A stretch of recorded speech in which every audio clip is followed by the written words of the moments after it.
Welcome. Laskovo prosimo do Centri Biden. Dobrý den. So welcome to the Biden Center. Good day. And to our University of Pennsylvania presentation of Green Network Bucha, Reconnect to Rebuild. This is the second installment of the U.S. State Department's Diplomacy Lab project to assist and support Ukraine to rebuild cities in a green, sustainable way after the brutal and unprovoked invasion by Russia. We've heard from UVA already. We're now with UPenn, and then MIT will follow. And I'd like to welcome all of we have connections to those other students as well. So I'd like to first welcome our guest of honor, Ambassadora Markarova, and her team from the Ukrainian Embassy. We have Eugenie Birch, chair of the graduate group in City and Regional Planning from the University of Pennsylvania. Dorothy McAuliffe, our special representative for global partnerships. John Thompson is representing the Bureau of Oceans, Environment, and Science. He's the Deputy Assistant Secretary for Environment. And of course, our brilliant master's candidates from the University of Pennsylvania Weissman School of Design. I want to thank the audience that's with us. It's my honor to be part of this. And without further ado, let's introduce Dorothy McAuliffe. She is, as I said, the Special Representative for Global Partnerships at the U.S. Department of State. She's very excited about this program and has supported it strongly throughout its whole inception. Ms. McAuliffe. Thank you. No better MC than Ray from the Bureau of OES. We thank you, Ray, who has also served as a Foreign Service officer in Ukraine. And so this project is particularly special to many of us at the Department of State. I want to say thank you to Ambassador Markova for joining us today, and to Deputy Assistant John Thompson, and students, faculty, press, and colleagues, and to those of you who are online. We are online today, and we have guests with us over the internet. I am Dorothy McAuliffe, the Special Representative for the Office of Global Partnerships. I lead an office at the Department of State, which has leveraged in its 15-year history, $4.7 billion to utilize the creativity and innovation of partners in the private sector to achieve greater impact towards our top foreign policy goals. Our office serves as a direct link to non-federal stakeholders like foundations, local governments, and most importantly today, academic institutions, so that we may foster public-private collaboration and cultivate cross-sector relationships that aid in our shared mission to achieve foreign policy, peace, and prosperity on behalf of the American people and the world. And I'm honored to be here this morning with great anticipation to listen to our Penn students. Our research-based partnership with universities and colleges across the country brings us here. Diplomacy Lab, which is the program that we are highlighting today, underscores the department's commitment to engage the American public in foreign policy, and the need to broaden the department's perspective when crafting solutions to complex global challenges. Through this partnership, we're able to course source research by harnessing the efforts of students and faculties at universities like the University of Pennsylvania. We see this as a way for students to prepare themselves for future careers in development and diplomacy, and more essentially, to contribute their voices to this critical work in these complex, challenging times. The foreign policy challenges that we face require a myriad of talents, experiences, and perspectives. And so we're proud to be able to use this program to show students of all academic disciplines that there is a place for you, for your ideas, in public service and foreign policy. This is a top priority for Secretary Blinken and President Biden to modernize our foreign policy and diplomatic corps and engage the next generation to consider public service as a part of their career paths. I can't think of a better example of this program living up to its potential than the project that the design and urban planning students at Penn are here today to present. Russia's full-scale invasion of the sovereign nation of Ukraine is one of the most shocking, challenging, and pressing global challenges we face. As Ukraine looks to rebuild its infrastructure, designers, engineers, architects, and urban planners alike all have a unique role to play in reimagining sustainable, community-oriented urban landscapes that will cultivate a new era of prosperity for the Ukrainian people. The Ukrainian city of Bucha and its civilians experienced horrific atrocities at the hands of Russian military aggressors. Envisioning Bucha's future would be incomplete without also acknowledging the lives lost and the heroism of neighbors helping neighbors. And so I commend the Penn students here today for recognizing the importance of remembrance in their presentation. I want to extend my deepest gratitude to Professors Jeannie Birch and David Gouverneur, who is online with us today, and to Penn's city and regional planning students. Thank you for your time, your creativity, your energy, your perspectives. I feel heartened that the future of our foreign policy, our diplomacy, and our nation are in such capable hands. I'd also like to thank my colleagues in the Bureau of Oceans and International Environmental and Scientific Affairs, OES, who brought this project to life, and for your continued collaboration as we work to integrate the lessons learned here into the Ukraine Cities Partnership for Sustainable Urban Recovery. I'm excited you'll hear from my colleague, Deputy Assistant John Thompson of OES Bureau, our internal partner at the State Department on this project. And finally, most importantly, Ambassador Markarova and her distinguished colleagues for accepting this invitation to join us today and to hear this presentation. We could not be more honored and encouraged by your participation. As Secretary Blinken has stated many times, our goal is to ensure not only that Ukraine survives, but thrives as a vibrant, prosperous democracy so that Ukrainians can write their own future and stand on their own. With that, it's my honor to introduce the ambassador. She has served in Ukraine as Ukraine's ambassador to the United States since April 2021. And I can tell you, she is a tireless ambassador and is everywhere. So I'm not surprised you're here with us today because you are everywhere representing with passion and dignity the Ukrainian people here in our capital and around the country. You previously served as Ukraine's Minister of Finance for 5 years and as First Deputy Minister and Government Commissioner on Investments. Ambassador is known for co-authoring Ukraine's macroeconomic revival program and creating the Ukraine Invest Government Promotion Agency. Madam Ambassador, thank you for being with us today. It is truly an honor to welcome you.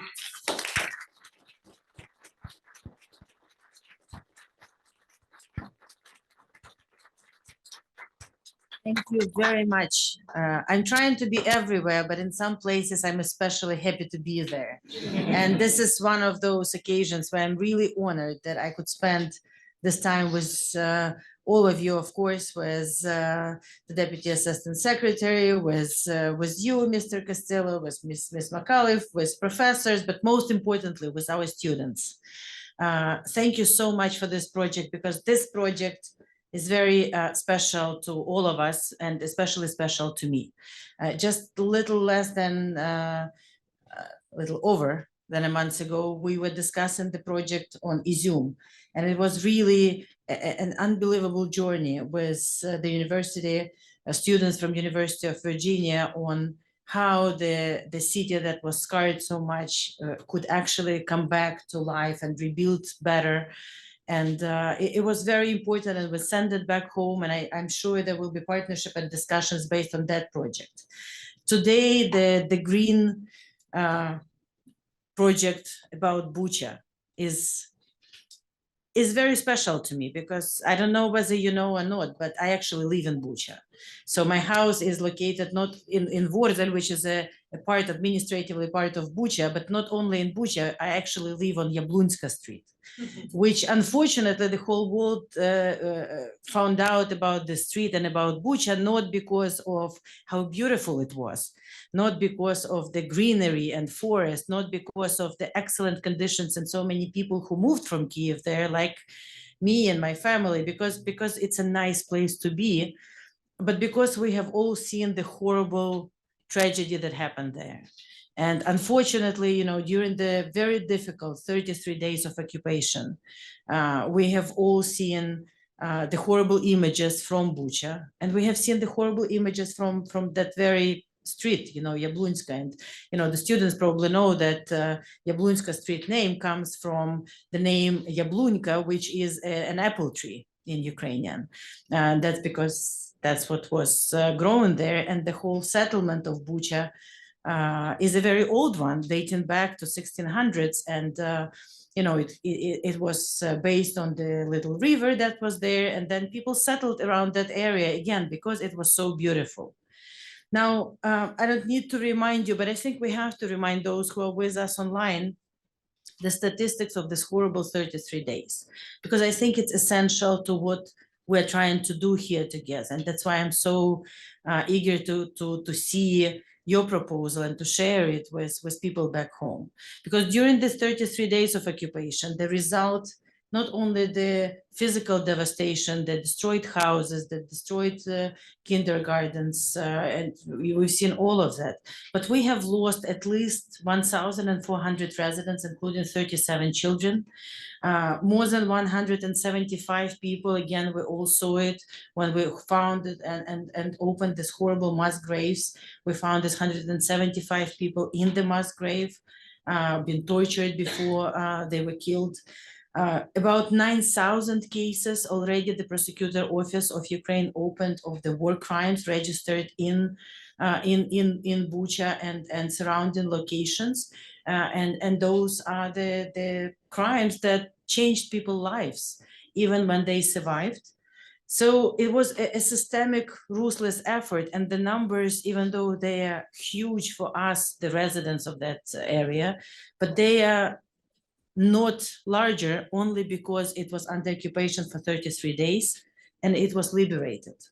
And I cannot but also ask everyone to remember those cities which are under occupation for almost 2 years now.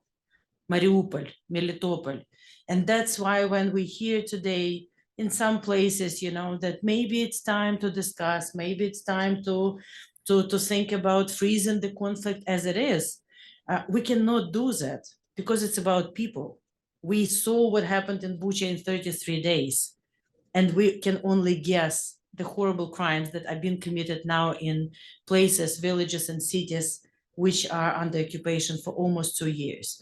That's why we have to win. That's why today here in Washington, the main discussion is the continued support to Ukraine. And that's why we have to double down and liberate all Ukraine, so we can actually win and move to doing what we are going to be discussing here today. Something that excites us, something that gives us hope and drives us in this very difficult battle. Because people back home, of course, are tired after 2 years of this full-fledged war and 10 years, think about it, 10 years of war since Russia attacked us in 2014. It's longer than World War II already. But we will not give up, we will not surrender, we will not get tired because of projects like this. Because together we can revive it, we can, what was the beautiful word you used? Rebuild to reconnect, or reconnect to rebuild. It works both ways. But I think this is the beginning again. I look forward to listen to your project. Without seeing it, I know it's wonderful. I would be honored and happy to share it with the mayor of Bucha, with all the people who are doing the recovery now. And you would not recognize Bucha even now because of what residents did, because of what so many friends that we have, including Howard Buffett, who specifically paid a lot of attention and already reconstructed so many objects in Bucha. So I would be happy to share it with people back home, but also with the Howard Buffett Foundation and everyone who's helping Bucha from here. And most importantly, I dream about the day when we win and we can take all of you to Bucha so you can actually see it, talk to it. And I hope this people-to-people connection that we are starting with this project will last for a lifetime, and that you always will remain residents of Bucha in your hearts, but maybe some of you will move and help us to rebuild better after we win. So again, thank you very much. Thank you to the State Department for your tireless efforts in this area. We really appreciate it. Let's do more. Let's expand. Let's involve as many universities and students in this, because we can only do it together. win together, rebuild together, and win in the peace together. Thank you very much, and I'm all ears, as we say.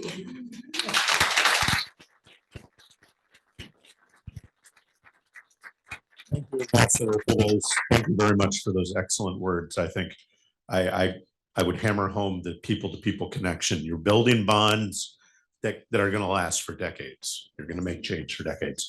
Now, as we like to do to document these sorts of things, we're going to do a quick family photo. So if I can have the students, please come to this wall. Luke, you will help me. Jeannie, Ambassador, John, Special Rep McCullough, if you would please all join us over here for the photo. Am I missing anyone?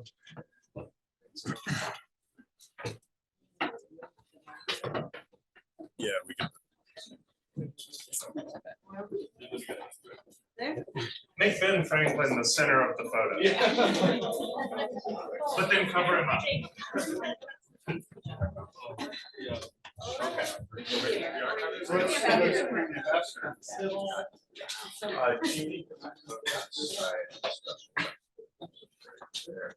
John, where do you want to be?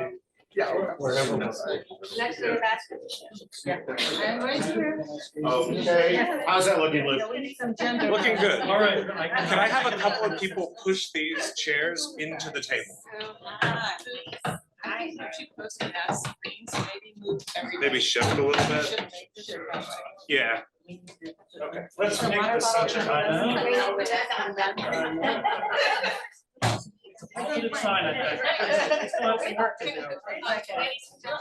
Can we move away from that screen there? Move a little Yeah, bit. I don't know. Like, the screen over here. That way. I don't think And it's maybe huge. one of the students come over. Okay, Yeah, it'll be okay. That'll work. all right, There we we go. think we're ready? Okay, now, my brilliant master's candidates, as we practice. Slava Ukraini? All right, let's try that again. Slava Ukraini. All right, let's take a few snaps here. Smile big or don't. Smile big. Change my exposure Luke, do just we a also little want to bit. try with the blinds up so the capital's a little bit clearer? It's not gonna happen because there's this unfortunate thing called backlight in photography. It is the bane of our existence. That's why they pay the big bucks. Yeah. That's why we have to. It's a great idea. It is a great idea. I did test it. Okay, anything else? Did the reporters get what they need? I am all set. Okay, thank you very much. We shall continue. Thank you.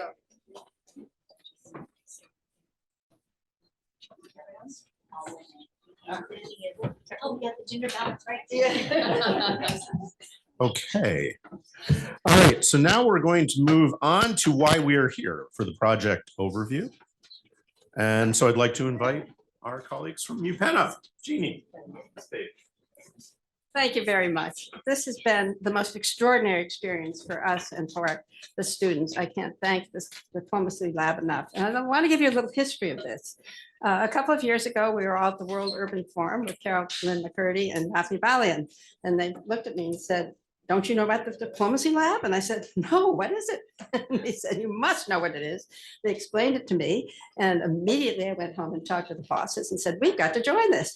And we got in touch with Brian McCarty, and he got us all arranged with doing this. And next thing we knew, there was a call for a project having to do with Ukraine. And we said, "Gee whiz, we ought to apply for this. Let's see if we can get selected." And indeed we were. And this was a very exciting thing for both David Gouverneur, who I'm sorry can't be here. He has a relative who's not well, but he is on Zoom, and myself. We both experienced nothing that pales next to your experiences, but I was in New York in 9/11 and part of a group that worked on setting design guidelines for rebuilding that area. David was head of urban development in Venezuela before the current government and was in charge of reconstruction after earthquakes and so forth. So we have a sense, a small sense of what you're going through, but only a small sense. And so we also want to thank Andrew Melnick, who was sent to us by the city council president, who is a resident of I believe, of Bucha, who has been a contact for us in helping us with all of this. So what we're going to do today is 5 students are going to present: Laura, Jose, Alex, Leo, and Delphina. And the other students, Tao, Anushka, Chenchi, Lauren, Susie, Bennett, and Mancha are going to answer any questions that you might have. And we're very excited at the work they've done. They've done more work than you can believe in a single class that met 3 hours once a week for 14 weeks. So Laura, please.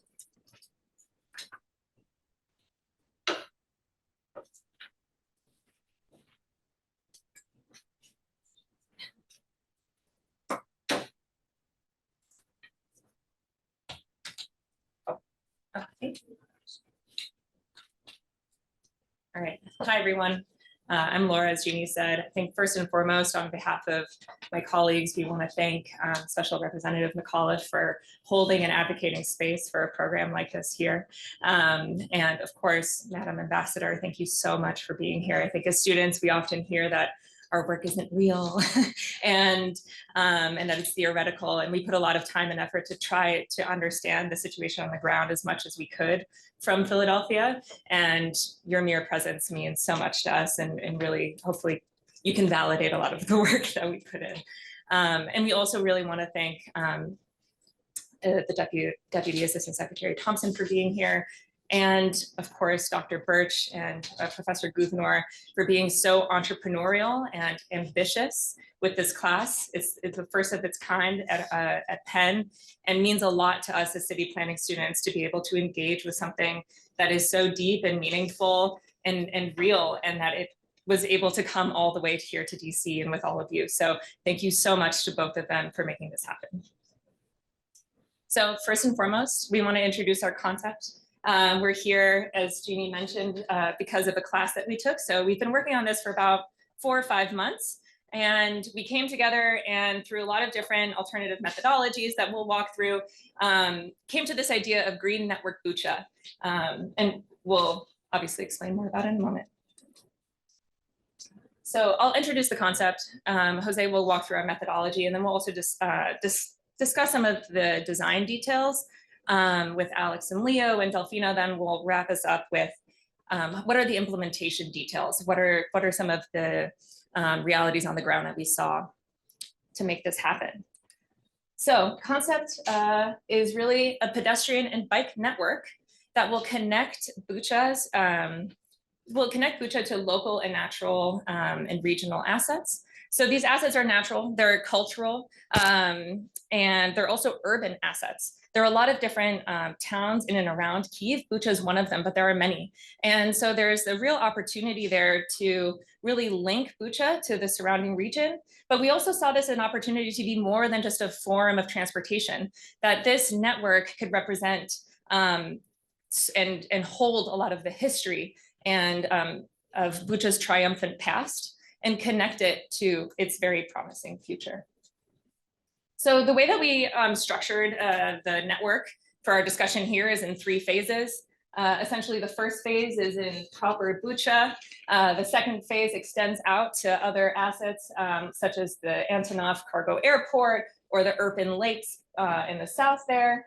And then we also propose a third phase where you can really see how at scale this can extend to transit lines like the tram to Kyiv and beyond. For scale, for reference, you could totally bike from Bucha to Kyiv. We found a lot of folks doing this. They were like super commuters, and they were biking to Kyiv. It's about 11 miles, and it goes through this really beautiful green area that you can see in the south here. So we really wanted to build and work off of that. And ultimately, this is a visionary framework. We really want to inspire ideas and inspire ways that you can integrate remembrance into something so practical. And also really integrating it to the just and green economic development plans that are emerging, not only in Ukraine, but in the entire region. And so we did this by, apologies, by really looking at what we could online. And Jose will walk us through how we did that. But with all of this destruction, which was really surprising for us to see so firsthand, what was equally surprising in some ways was the incredible amount of progress that's already been done in terms of reconstruction.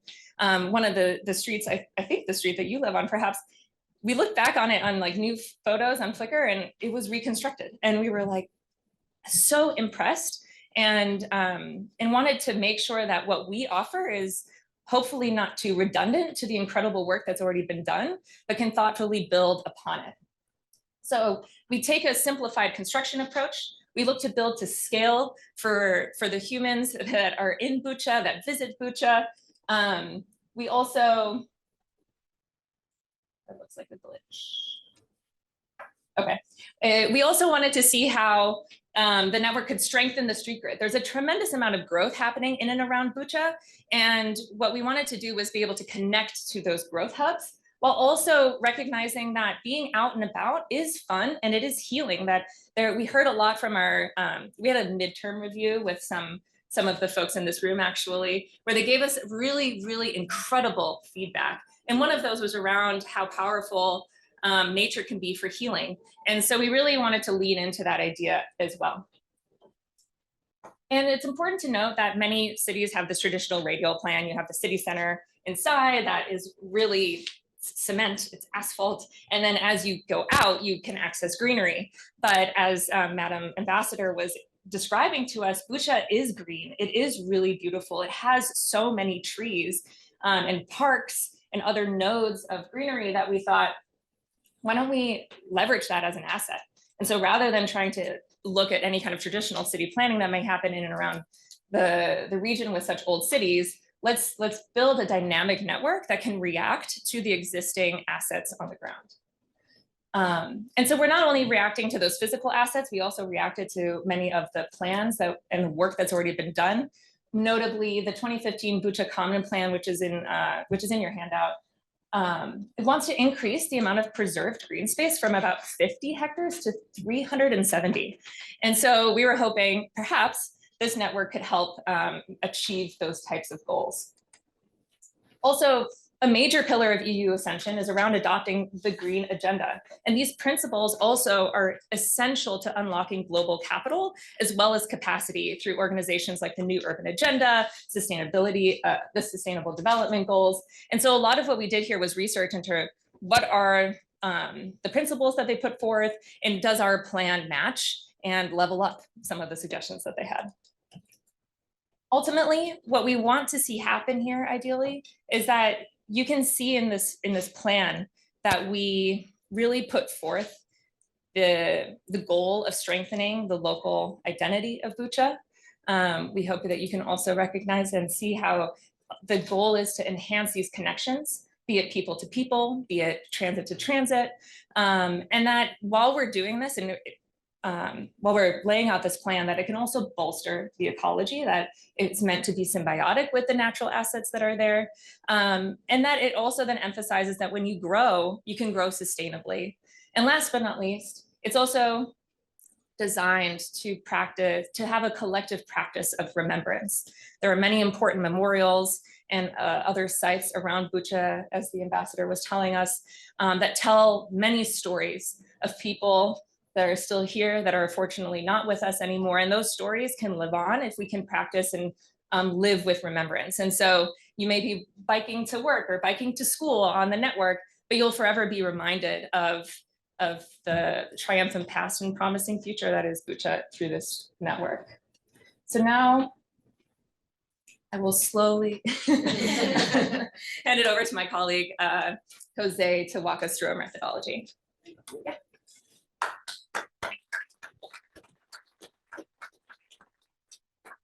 Hi, everyone. So we wanted to take a moment to kind of walk everyone through our methodology, kind of where we source our data and how it led to the Green Network.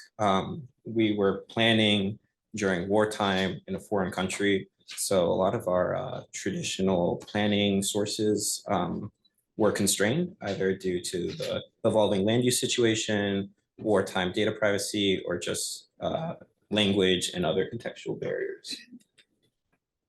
So we kind of turned to a mixture of traditional planning methodology, such as aerial imagery and physical mapping, as what's pictured in this photo. We actually laid out a map of Bucha, climbed all over it, drew all over it. It was quite the adventure. But we also utilized newer planning methods, in this case, user-generated content, to provide another layer of data where engagement and context was otherwise unavailable. So what is user-generated data. User-generated data is published information that an unpaid contributor provides to a website. Think blogs, reviews, social media, different websites, different content fed into different areas for us. So starting in the top left, Wikiloc, Airbnb, what are people doing? If you come visit Bucha, what are you going to do? Local input, Instagram, Facebook, Telegram, telling us, we can pinpoint a park on a map. This will tell us, are people using that park? Are they enjoying that park? Is there something that it lacks? And then, of course, it is still social media. So we kind of vetted the stuff using Street View, real estate listings, and other spatial data, kind of hearing where is this now? Where is it future land use? And also kind of walking it, site visiting as much as we could using Street View. So kind of what this looked like. So the picture on the left is from Wikiloc. Wikiloc is a website where you can upload your running or walking path for others to recreate. So this is a walking trail in the south west of Bucha around the Quarry Lake. It's about 10 miles or 16 kilometers. The image from the top right is a image that same user uploaded. I mean, you can see how gorgeous. I would love to walk there personally. And then we walked the trail ourselves using Google Street View, seeing, is this going to be a viable place within our network? So we had all this data and we decided to kind of break it down into 6 different McHarg style layers. The first being regional context, where Bucha is within the region and kind of the general who it is. So about 30 kilometers northwest of Kiev, medium-sized city. It has this long-standing tie with Kiev, but it's really coming into its own as a center for logistics, construction, and woodworking. Obviously, our plan is a green and just recommendation where said green is very vital, the foundation of our recommendation. So green spaces like Bucha Municipal Park and Extreme Park Crazy Squirrel in the north of Bucha looks like a lot of fun. But these are kind of anchor institutions, rather than go in and say, we need all this other park space, we want to bolster what was there and what people already had access to. Next, we looked at major roads and rails. So how people are traversing Bucha. Is it a car dependent city? Are people using local mobility such as buses or rail? Also identifying how this would interact with a trail network. It's much nicer to walk next to a residential street, much safer as well than a large street such as E373. Also identifying heavy pedestrian areas, large bus stops, or the Bucha train station here on the top. While this is a green network, we wanted to identify other significant points of culture.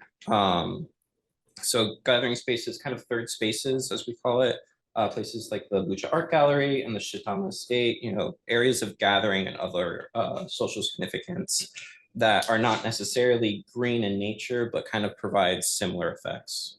And this really kind of pushes the recommendation to a more comprehensive level than just parks.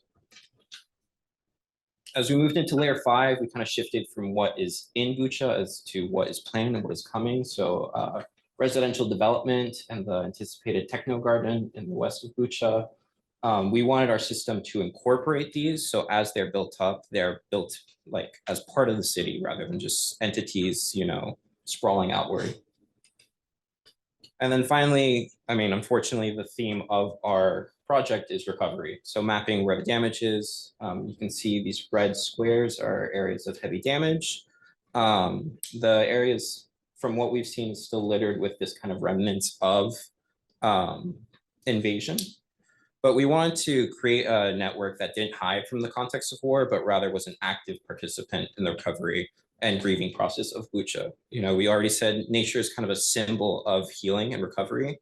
So understanding where the most intense damage occurred and centering parts of the network to potentially uplift the recovery process in these areas was one of the more significant portions of our methodology.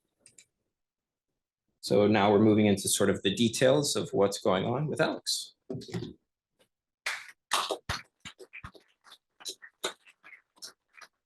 Thank you, Jose, for providing us with our methodology and then also providing us with that context.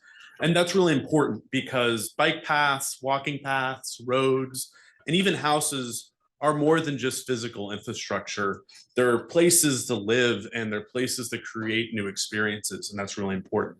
So when we're thinking about this green network, we have to think about who's going to be using it and what systems they're going to be a part of, because this is going to be a place for families to bike down, for veterans to walk home, and for Bucha to kind of rebuild. So we have to think of this kind of larger cohesiveness.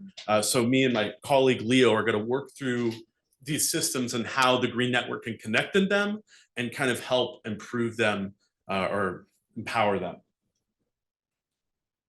So to start, let's kind of look back at the network that you have in front of you and that Laura has discussed. We'll start with that kind of inner loop and how it provides local mobility, and then also look at those extensions and how it's going to connect to Bucha's larger rayon and the larger region as well. So to start, let's think about how we're going to be using this network to link to regional connections. So to start, we want to make sure we're connecting to immediate neighboring communities. This could be Irpin, just to the south, or Hostomel, just to the north, or Kiev, which as we've discussed, is only 25 kilometers away. We also want to make sure that people can access pedestrian-friendly transit to go even farther. And another important thing is the large amount of green assets just outside of Bucha and inside of Bucha that we're going to be connecting to. So I kind of described the principles of each of these systems, and now let's kind of locate where this is. So as you could see, you have Hostomel and Irpin abutting Bucha, and then you also have all of this green assets surrounding it, whether it be the river, which is how the city was founded, or the national parks that are going to form a ring. And let's talk about those. So we want to make sure that this is kind of interconnected with the larger natural systems, whether that be inside the city or outside the city. Another important factor we have to consider is this was recently a war zone because of the assault. And we have to think about this path could be a way to access some of these open spaces safely, as there might be mines or artillery that haven't fully exploded. Another consideration is as our veterans are coming home, they might not be able to walk as well as everyone. And so we could design this network to make sure that they could do so safely and as easily as everyone else. Another aspect is this network can be connected into the local economy by using local and natural materials, kind of creating a circular economy and this positive feedback loop between the physical and the kind of more hidden systems. So you guys might be familiar with the case study we kind of looked at, Reston, Virginia, pretty close. And they kind of incorporated their own form of a green network, as residents can use their own path to immediately walk to commercial spaces and open spaces. So if we go back to our map of Bucha, you could see that there's a lot of different open spaces and natural assets just inside the city or outside the city. So as we hinted earlier, we kind of referenced this thing called Nature RX. It's this kind of philosophy that you can kind of mentally and physically rebuild through recreation. And we're going to make sure that Bucha is already doing so, as we've kind of discussed, looking at kind of untraditional methods of exploring how people are using lakes or maybe doing off-road biking. It's going to be really important to use the network as its own form of recreation, but connecting it to other sources of recreation as well. There's many case studies in Europe of how to use recreation, but one we found really interesting was the Green Velo Path, specifically one in eastern Poland. It kind of connects 5 different regions together and was kind of a way to both provide recreation across, I think, around maybe like 1,000 to 10,000 kilometers, and revitalize those areas as well. And as you can see, there's a lot of different recreational activities already existing in Bucha. And up next, my colleague Leo is going to be describing the rest of the systems and how we can connect them.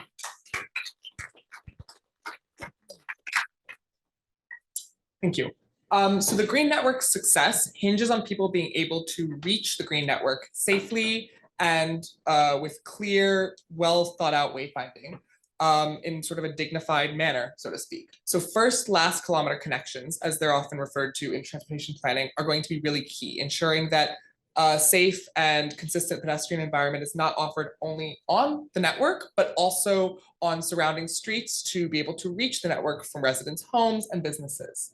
Successful examples of such first last mile connection retrofitting can be found in many sites in middle income countries in Slavic Europe, such as in the Czech Republic, where improved bike parking at mass transit stations and retrofitted bike lanes in Soviet-style mikrorayon neighborhoods abound in many cities, as well as closer to home in Bucha at the recently pedestrianized Main Street Heroiv Maidanu.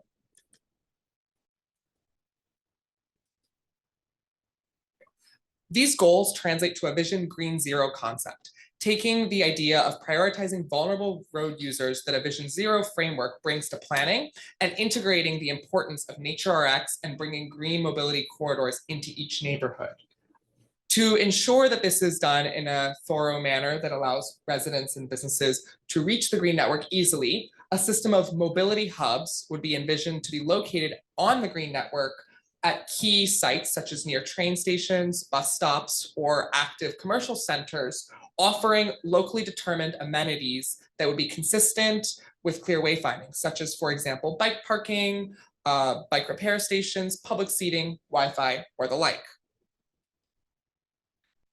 At the same time, the Green Network, being oriented towards active transportation at its heart, should connect to existing public amenities as well, to ensure that not only is it a destination and icon of the city in and of itself, but it's also linking to existing important sites for each and every Buchan. Doing so means that connecting to high quality public realms, such as the existing CBD or the existing large city park, via the Green Network will allow it to sort of be successful and important to the citizens from day one. In connecting to rapidly growing areas of Bucha, the Green Network has the potential to become a public realm for new neighborhoods as they develop. Bucha, as many have noted, including Madam Ambassador, is sort of a key site for suburban growth for the Kyiv region. And many existing suburban sites kind of lack that connection to surrounding existing urban frameworks. So ensuring that local stakeholders, such as local government, as well as private developers, are encouraging those connections to the Green Network is important for ensuring that those future residents of the city are able to enjoy this unifying mobility and cultural icon tool that is envisioned. At the same time, a lot of investment has occurred in the city since sort of the more active element of the war beginning in March 2022, including most notably the Bucha Techno Garden proposal on the western side of the city, which seeks to create a research and logistics hub with a lot of foreign investment. The Green Network concept responds to this vision by integrating it directly into both phase 1 and 2, and also draws from local sites such as in Kyiv, where new development has sort of integrated local mobility and wayfinding into its principles. In order to have the Techno Garden, shown in red, integrate well with existing frameworks, as well as with newer residential developments, many of which were built in the early 21st century and have been described by recent urban analyses as often sort of amenity poor, not having very many resources in terms of public realm or in terms of commercial areas. The Green Network is going to sort of connect these parts of the city together, as well as to the CBD, to ensure that new residents to the city, new job centers are all sort of integrated under a cohesive urban strategy. At the same time, ensuring that the Green Network responds to and is sort of respectful of Bucha's storied past, including the tragic events of March 2022, is important. We believe, however, that how this is done is best left in the hands of the community. We hope that the Green Network can act as a conduit connecting future sites of memorialization with existing social and cultural icons of the city to sort of act as a catalyst for positive economic development while avoiding some of the negative ramifications of dark tourism. And therefore, the Green Network as currently envisioned, links to many sites that are sort of viewed as social and cultural icons of the city, such as Jubilee Stadium or the Church of St. Andrew, while also ensuring that these sites can sort of be further cemented in the city's legacy through having them easily connected to surrounding residential neighborhoods. Before we move on to defining the details, we wanted to take a moment to ask if there are any questions about the sort of more detailed content that Alex and I have presented. Which I can. Nope. Okay. No. Just a little comment. I can't just help. I'm looking at the map and I'm like, I see the place where my house is. And then this is the streets I took because my kids went to school in Bucha Presentation. So it's like. Great planet. Good to see we have. Great we have planet. some- Ambassador, would you use the Green Network? Absolutely. Good to hear. I think my colleague Delphina will sort of talk about implementation and wrap it up.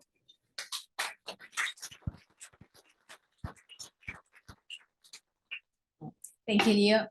Thank you, madam, for that endorsement. And so let's look at the details of how we could help bring these ideas, these principles closer to the reality. And this section, we're going to touch briefly upon these 5 themes of community engagement, phasing, streetscape design, memorial design competition, and financing. So in terms of community engagement, we want to highlight the importance of working with the local stakeholders so that the green network is built for and by Bucha. This is fundamental. So here we think of 3 lines of work. The first one is identifying those different kinds of sectors, those different interests, those different parties that have a really important role here. We're talking about the residents. We're thinking about visitors. We're thinking of the transport agency and the local government. We're thinking about local institutions and local developers, right? So all of these people have a very important contribution to make. We also think that it's really important to share this idea and this concept, right, as a way of signposting and attracting the knowledge of the local experts so that they can really help in pointing us in what are the right directions for the work that needs to be considered, and certainly invite as much feedback as possible. Based on this, we would be able to then move on to refining, which is finding whether there are what are the missing areas or considerations, right, that need to be incorporated, and also codifying, what are the standards, what are the criteria, what are the requirements that need to be made so that this really serves the community in the best way possible. We would really suggest prioritizing recycled, locally sourced materials. They're ecologically sensitive, right? And that they are resilient to the weather conditions. So that all of these considerations are important in terms of really how you build it to last and to be sustainable. And then we would look at how do you define the phase implementation, right, of these sorts of ideas, how we consider the funding to be just and green, and how to create a toolkit so that these ideas can be shared and can be expanded. Because as we mentioned, the idea is to connect to rebuild. Bucha is stronger and will do more, will thrive even more if it's better integrated to all its neighbors, right? And that's in the benefit of everyone. So moving into some of the thoughts around phasing, how do we bring this to the ground? We believe that it's really important to work on first what we think of as a core ring, right, as the starting point. The idea here and what we thought is a possible route for this initial loop considers the existing roads and paths, right, and builds on them. And the idea would be to focus a lot on what are the standards that are needed for the infrastructure and to have a consistent signage and experience. Part of this is about having a vision that is shared so that everybody can build on that and can plug into what is the route and the horizon that Bucha is looking to. So for instance, this initial proposal of a loop, for instance, is 11 kilometers that connects a lot of the really important locations that we have been discussing.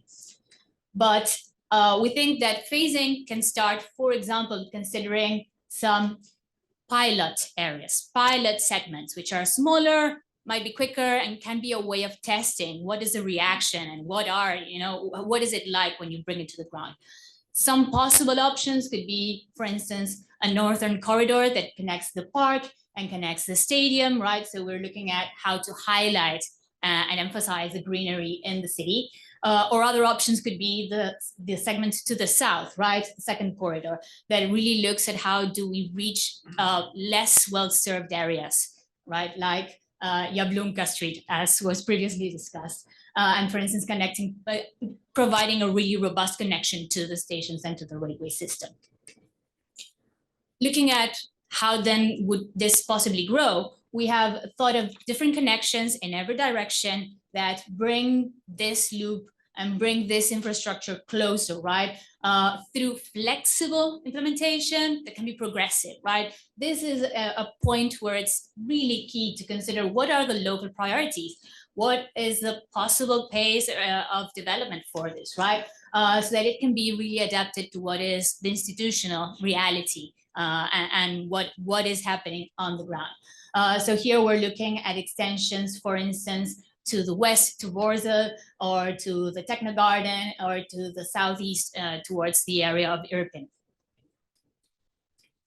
A third possible phase could look at, now yes, extending beyond the limits of Bucha city proper and at the neighboring localities. Now, this sort of extension would definitely require collaboration with other local administrations, with other localities in the rayon. And here we're looking into connecting and how to generating a system that links to places like the Antonov Airport to the north, to Mirotsky, to the Irpin Lakes, and to the east into Kiev. So this is where we really see Bucha's vision reaching beyond, right, and being a shared project that other communities can also plug and play into, and that would really enhance Bucha's place in the region.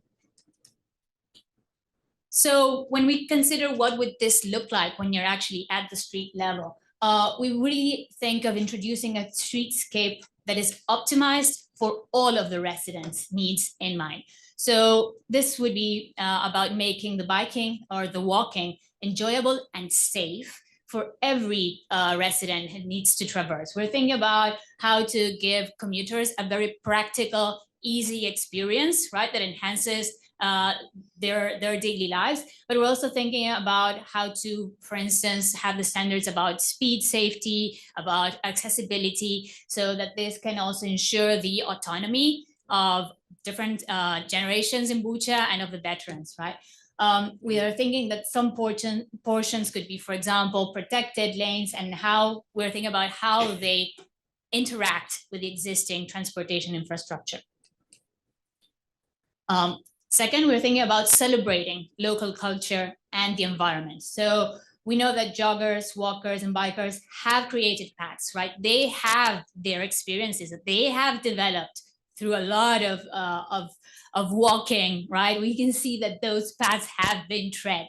So we want to really recognize that community that has built, right, this network, and really elevate it to another level. For instance, that would include adequate signage, lighting, and this considers how we think of the shared uses of, for instance, off-road trails, and looking at materials that work well with the local conditions, right? Like permeable surfaces to avoid runoff and erosion.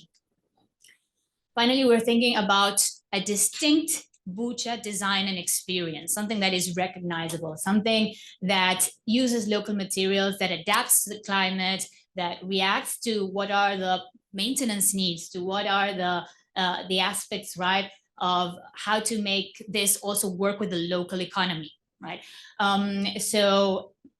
Here we can see, for example, the rendering of how this could all come together.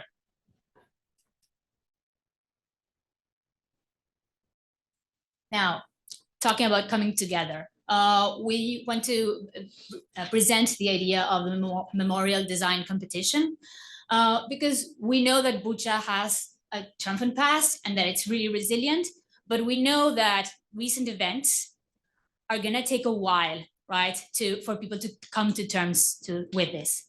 And this is a process that requires time, that cannot be rushed, and it cannot be unilateral. So we're thinking about the importance of signing this and reserving and allowing that space and that time for those processes so that they can properly engage the community. In this sense, the design of the network and reserving these opportunities can be really important to make this really highlighting local values and priorities. A design competition would definitely be one possibility to engage local artists and to reflect that culture. And we also want to present and encourage the idea of a living memorial, because this is the way that we really think about the specific role of nature in the memory and in the process of healing. We know that connection to nature is a way to heal the scars in the landscape that have been inflicted, and that this will be something that will evolve through time as nature does. So with that, so we're moving on to the financing of this. We know that there are a variety of different stakeholders that will have a very important role to play. Obviously, we'd have the local city council and the specific departments like the Parks Department. But we also think that it's a lot of funding can come through clear communication and signage and through standards, through the engagement of private partners, businesses, and a number of stakeholders who really stand to benefit from the improved amenities and quality of life that could result from some proposal of this type. Looking beyond it, because of the potential that this has for economic development and for rebuilding and for encouraging investment and activity, it would clearly be important to involve national ministries of economy and infrastructure, but also regional administrations of the Kyiv Oblast and of the Bucha Raion and Kamala. And finally, picking up again on the idea of the sustainable development of these important principles that are being really at the core of the proposal, but that they are also in resonance with the international community. We know that this presents the possibilities of accessing international sources of funding and opportunities. These could be through entities in the European Union, it could be through international development banks, it could be through different networks that provide financing for climate adaptation and for green infrastructure. So these are some of the possibilities and pathways to try to bring this closer. So, well, looking at the future, looking forward, we know that this is a visionary framework for a network that is really connecting Bucha locally and regionally, that looks to expand and that really looks to how to set up the population, the residents, and the local economy through the collaboration and through active stakeholder engagement, so that we can really make sure that the memory lives on while Bucha strides forward to its thriving future. So we thank you all for your time today, for sharing this moment with us. We look forward to your feedback and comments and to answering your questions. Thank you.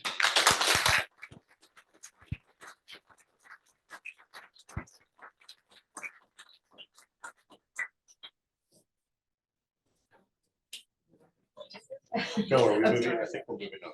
Yeah. Q&A. Q&A, yes. Q&A. And also, students would like to present to State Department and to the ambassador a copy of the plan. So please. Okay.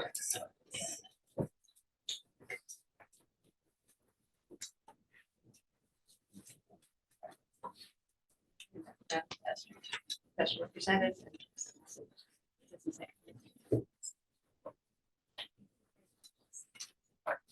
Thank you very much. And we would point out that many people at the school were involved in this, including our head of technology, whose friend did the translation to the Ukrainian. So this is an all-school activity. Okay, did we have any questions? I sort of guide this to my principals first. Do we have any questions for the students? One, you talked towards the end about a living memorial, which really sounded quite interesting to me, as sort of combining this idea of sort of environmental sustainability while recognizing sort of the tragedy of what has happened here. I was curious if are there examples of like could you talk a little more about maybe what that means, or examples of that in other places? But it's a really great concept, so thanks for that. I can give an example. I can think of an example place, I'm forgetting this moment, but there are some places where there are memorial forests, for example. So you mentioned like the Bucha, like having some sort of like apple tree grow, incorporating sunflowers or other symbols of like resilience can be part of the design. I think we were imagining that as this network guides you through different places of nature and recreation, as well as cultural and social sites, it acts as a living memorial in itself as well. But there can be designated sites that, as we had mentioned, are probably led best by the community.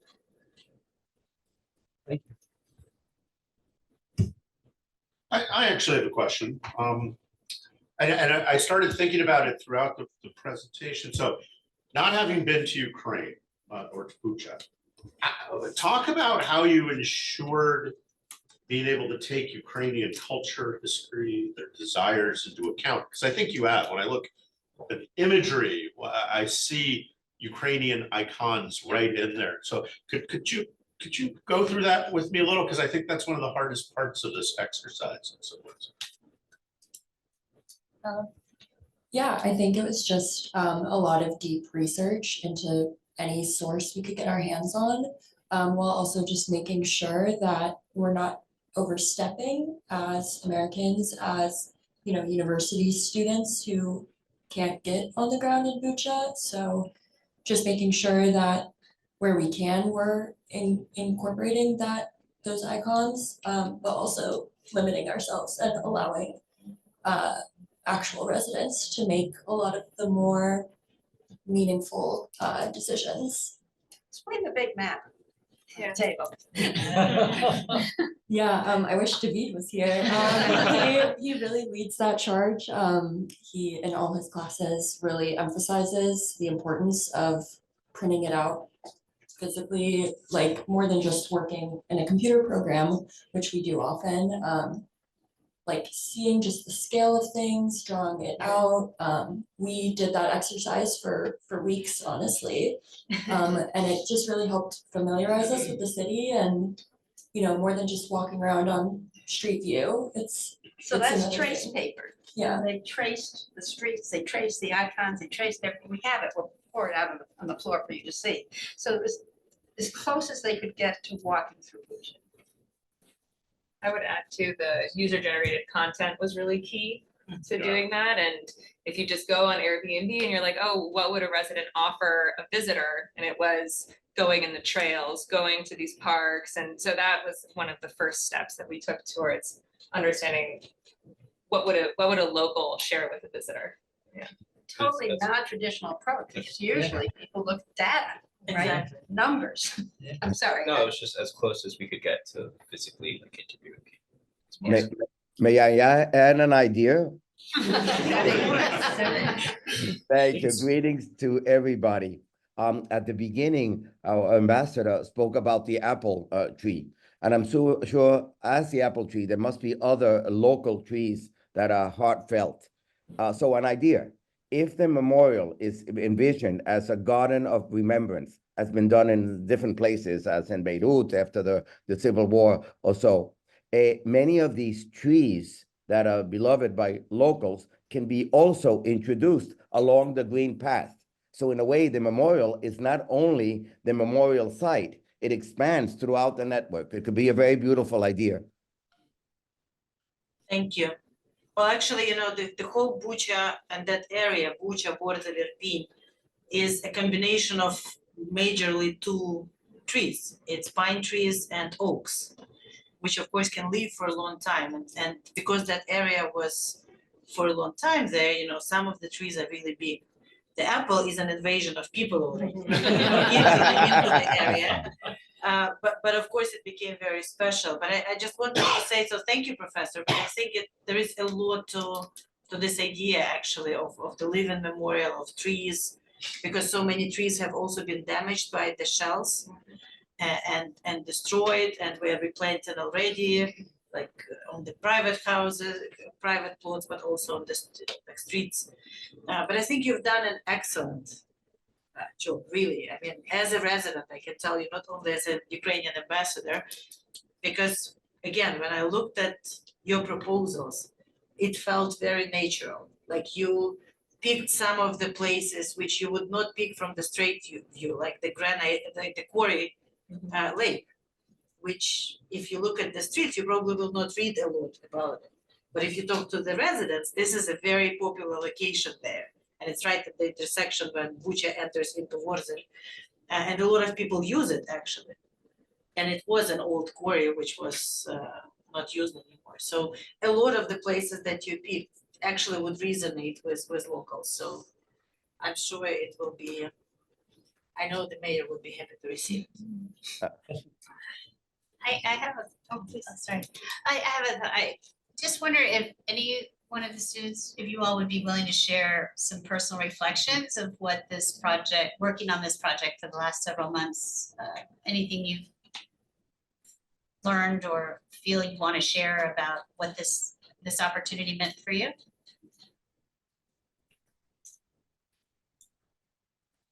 Yeah, I think a big part it's really, I think, as some of our colleagues said, it's really working almost on the ground. We obviously weren't present in Ukraine, but it's really working on a project that we know will reach somewhere and will make an impact, especially in a place where, you know, we know that Ukrainians are really fighting really hard for their freedom, for their independence. And we know that our project will have an impact. I think that is a really gratifying part of working as a city planning student and hopefully also further into our careers. And of course, there's challenges because, you know, we can't be on the ground. One day we will be there. But it's also just using what we have, using often quite limited resources. And as my colleagues mentioned in their presentation, really having to be innovative, but really, I guess that is city planning of the future, which is really finding creative ways to make an impact.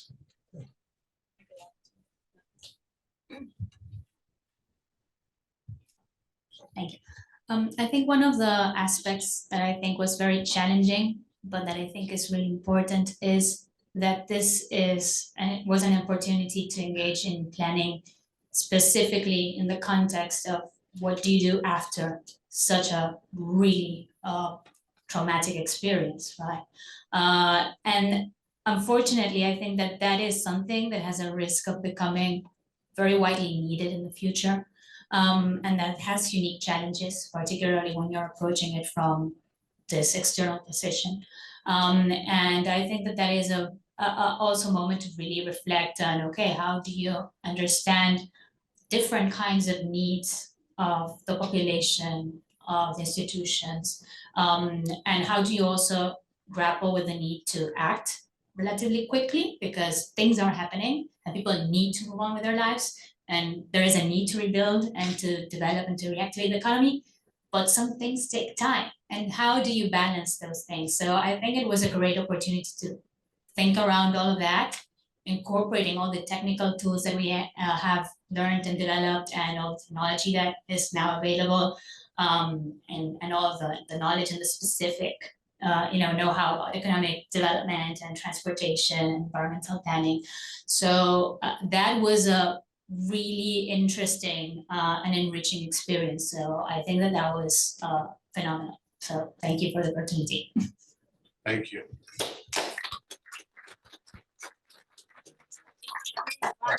Question. Oh, okay. Yes. Maybe to professors or to students, how did you pick Bucha? Why did you pick Bucha out? Like, or was it from the very beginning? We did a survey. Or did Bucha pick you? I'm trying to. Made an application to Diplomacy Lab. We wanted to focus on smaller cities. And because there's so many smaller cities, we thought having an example of what could be done in smaller cities which suffered damage and may not have a lot of technical assistance or whatever. And then obviously Bucha, because it was such a symbol of what had happened. And we knew that the rebuilding was happening. And we just were emotionally tied to that situation because we had seen so much in the press and thought, what an opportunity to at least try and think and express our hopes for you. Thank you. Thank you. Now I'd like to invite Deputy Assistant Secretary John Thompson to deliver closing remarks.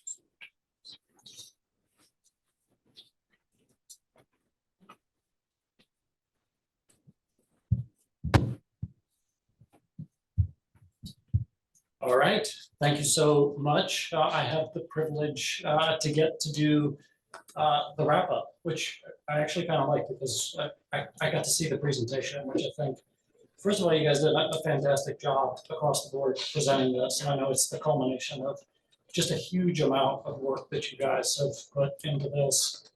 A lot of drive I see here, a lot of intellectual capacity, and a huge amount of creativity. I have to say, a lot of what I saw there, like, so relevant here to Bucha, but I can also see how a lot of these tools that you're using, you could take and apply a lot of these to other places as well. So hugely impressed with that.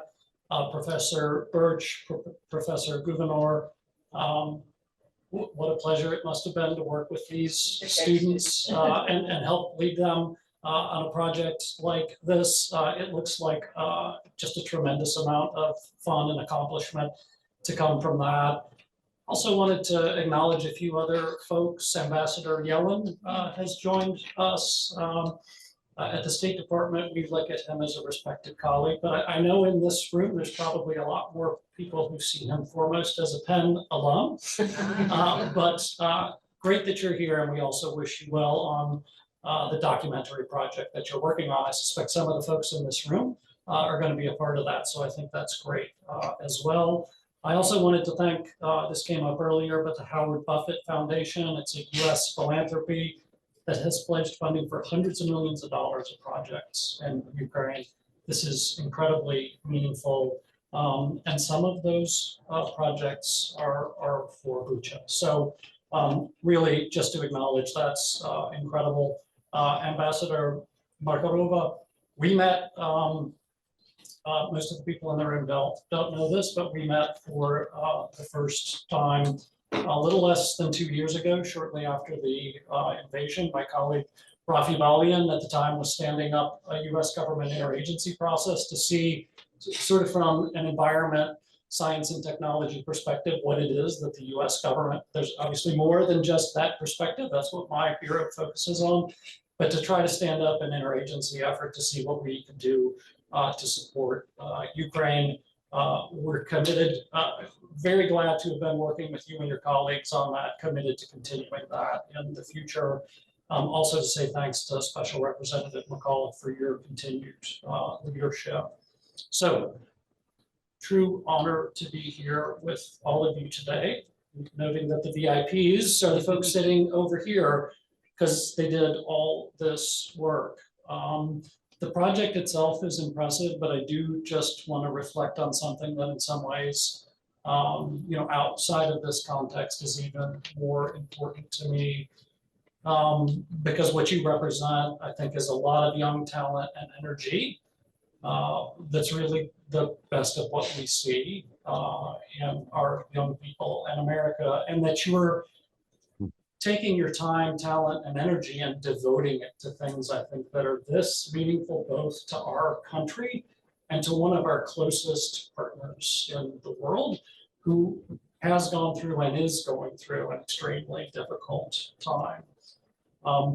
Some of what you've done reminds me of our Vietnam Veterans Memorial, which is not very far from here.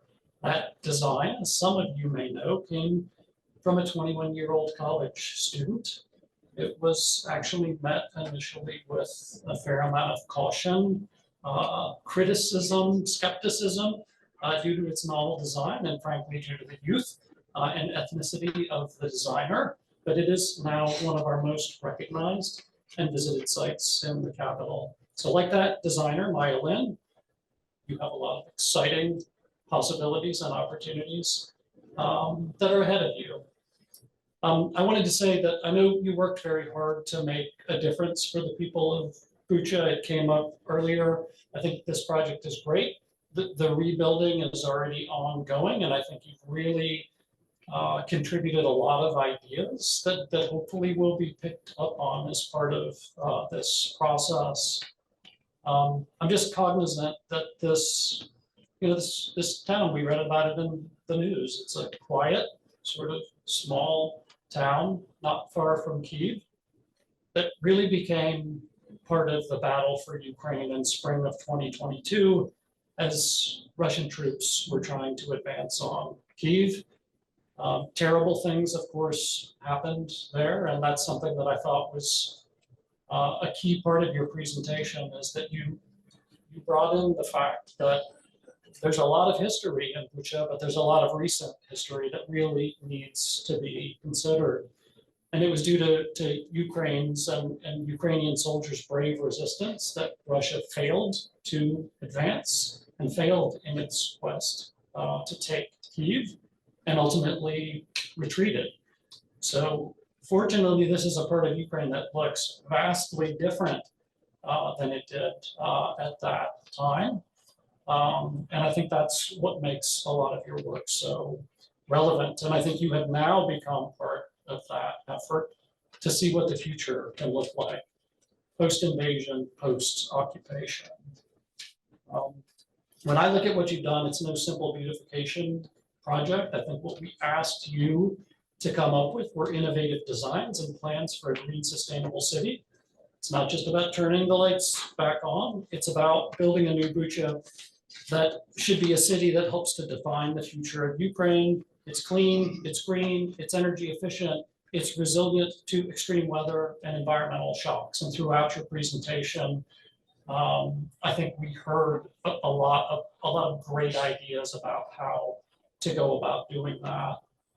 We really hope that the people of Bucha will be able to incorporate some of this hard work into the thinking moving into the future. I know that is going to be a multi-year, longer-term process, and I think by getting this out here now, it's a great opportunity for them to draw on it. I also hope you acquired skills and insights as you undertook a project like this that I think is so meaningful. I did just want to mention a little bit of broader context. This is one of a series of programs through the department's Diplomacy Lab on urban planning for Ukraine's green recovery. We are extremely enthusiastic about this. Each of the project focuses on a different Ukrainian city. The University of Virginia School of Architecture actually recently presented their project on the town of Izium, and MIT's Department of Architecture will present their work for the city of Sviatovorsk late this spring. Our hope is there will be additional universities and additional cities that we will bring forward as well. Finally, I just wanted to make a few points to say that this program broadly addresses several key goals at the Department of State, my bureau, which focuses on oceans, environment, and science. In this context, is working with three broad goals in mind. I think the first is we want to turn ambition into action, and in this case, acting on our commitment to help to rebuild Ukraine in close partnership. That's a project that needs to start now. There was some really good discussion of this. Needs to start now, even as the war continues. And I think I appreciated actually some of the comments that you're actually already seeing this begin to happen in Bucha. Obviously, some other places in the country it can't happen yet, but we certainly are hopeful it will be able to shortly in the future. Secondly, we want to take care of people as we work towards a more sustainable and greener future. Hopefully through this project in some small way, we help the people of Bucha remember, reconnect, and rebuild. And lastly, we want to use technology for good. And in this case, by using advanced technologies and circular economy reconstruction practices that will help recreate a city that the citizens of Bucha will be proud of. And anyway, I would just say one more thing, that as diplomats, we hope the efforts that you've undertaken here will help build yet another people-to-people bridge that brings Americans and Ukrainians closer together, helps build mutual understanding, and helps us to work together closely as we build a collective future. With that, let me say thank you very, very much for all this work. Great, fantastic presentation. I thought it was fascinating. I really enjoyed it. Hope you can all go one day to Bucha to see in the future a vibrant and a recovered Bucha, and if you go, I'm expecting an invitation, so I will plan to join you. Ambassador, perhaps you can give us a tour since it's. We can walk through the, whatever you did on the I love it. We I can love do it. it. All right, we're planning a trip, so I will see you there, and thanks again. It was really terrific.